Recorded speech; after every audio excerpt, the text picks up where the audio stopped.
Have you ever felt like you're watching the world from behind glass? Like everyone's performing, but you're the only one who notices the act. People laugh, talk, argue, yet everything feels rehearsed. And in the middle of it all, you feel like an alien observing a species pretending to be human.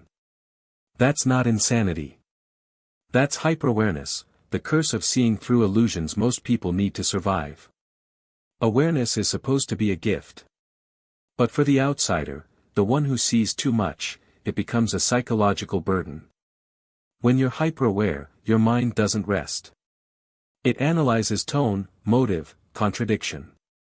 You notice when someone's smiling but their eyes betray irritation. You hear the insecurity behind confidence. You detect manipulation hidden beneath kindness. Most people glide through social life on autopilot. They believe what's said, play their roles, follow the script. But when you're hyper-aware, you can't unsee the cracks in the mask. Every interaction becomes a dissection, every moment, a mirror reflecting truth people would rather ignore. And that truth is heavy. Because once you see through illusion, you can't return to ignorance. You start to understand what Dostoevsky meant when he said, to be too conscious is a disease, a real, thorough disease. Awareness doesn't just show you beauty, it reveals the machinery of deception beneath it. You see how society's smiles are transactions, how kindness often hides manipulation, how even love can become performance. And slowly, you realize, the more you see, the less you belong. Psychologists call it cognitive isolation, a state where your perception isolates you from those who don't share it. It's not that you want to be distant. It's that connection becomes impossible when you can see what others deny. You can't laugh at surface-level jokes when you sense the insecurity behind them. You can't engage in small talk when you feel the unspoken tension underneath. You can't unhear the falseness in "I'm fine." It's like standing in a theater, watching actors forget they're acting, and realizing you're the only one who remembers it's a play. The crowd believes the illusion. But you see the strings. And that's when loneliness stops being circumstantial, it becomes existential. You're not just alone in space, you're alone in perception. Your mind has stepped beyond the collective dream. Nietzsche warned about this. He said, in individuals, insanity is rare, but in groups, parties, nations, and epochs, it is the rule. The outsider is the one who remains sane in a world of collective madness. But that sanity, that clarity, becomes unbearable when everyone else insists on delusion. To understand why the outsider suffers, we have to understand the crowd. Soren Kierkegaard wrote, "The crowd is untruth." He meant that the moment individuals merge into a collective, truth dies. The crowd seeks comfort, not honesty. Belonging, not awareness. Truth threatens the harmony of illusion, so the crowd rejects it. It mocks, isolates, or destroys whoever dares to point it out. That's why the outsider feels punished for seeing too clearly. Not because they're wrong, but because their presence disrupts the performance. Human beings are tribal by nature. We crave validation more than truth. We fear exclusion more than deception. So we build invisible rules: don't question too much, don't feel too deeply, don't see too clearly. But the hyper-aware mind breaks all those rules just by existing. It's wired to notice, to see. And society doesn't know what to do with people who can't be hypnotized. In today's world, this psychological exile has become even more severe. Because we now live inside what could be called the performance economy, a system where attention is currency, perception is power, and authenticity is a liability. Every post, every smile, every conversation is subtly engineered for optics. People curate themselves into brands. They perform kindness for validation. They share vulnerability for engagement. They build personas that look alive but feel hollow. For the outsider, this is unbearable.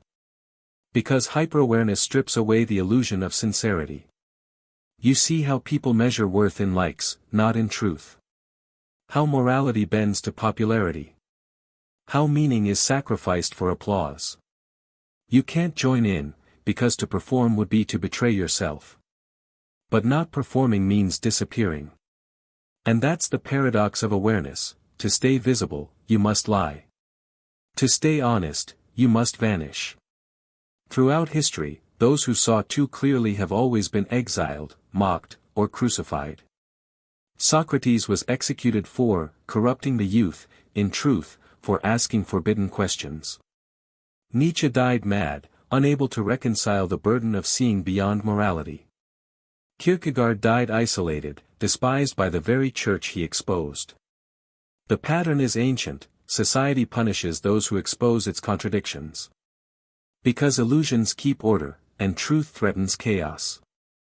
So when you, the hyper-aware outsider, start pointing out the hypocrisy, even silently, people react defensively.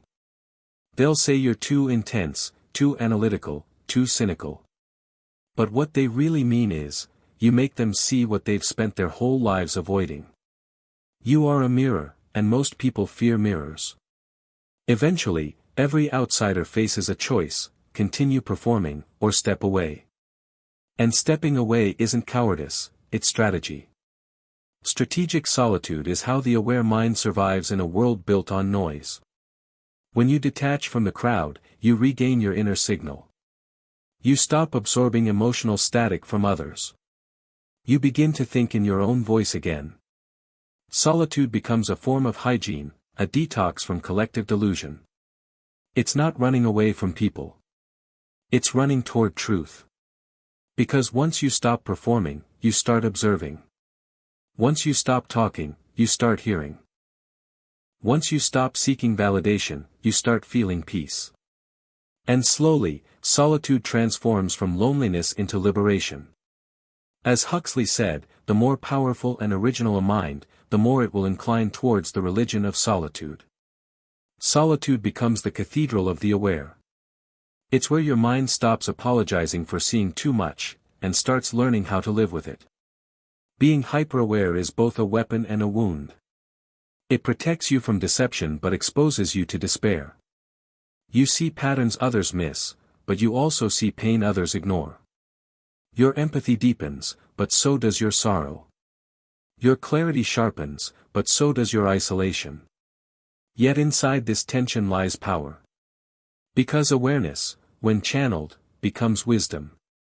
When you stop fighting your perception and start using it, you transform from a victim of truth into a guardian of it.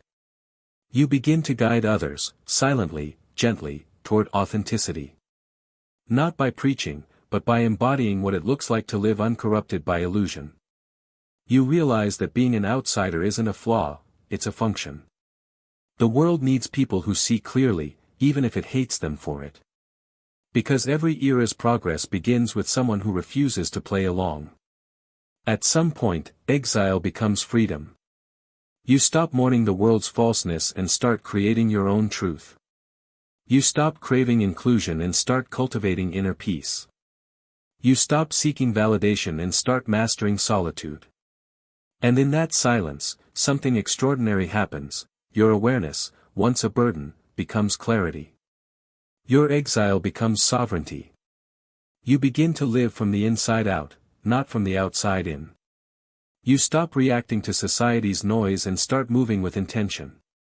You become untouchable, not because you're numb, but because you're real.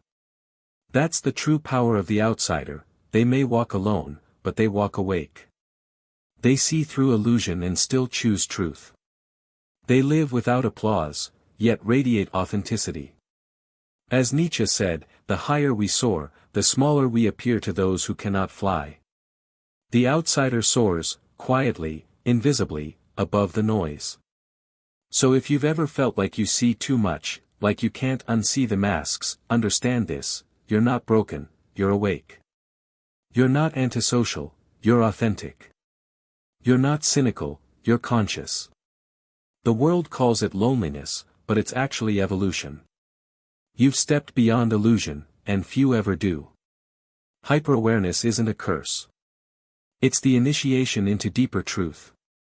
It burns away the lies, exposes the systems, and forces you to rebuild yourself from what's real. Yes, it will isolate you. But it will also free you. Because when you finally stop needing to belong to the world, you begin to belong to yourself. When you see through the world, you don't go mad, you go free.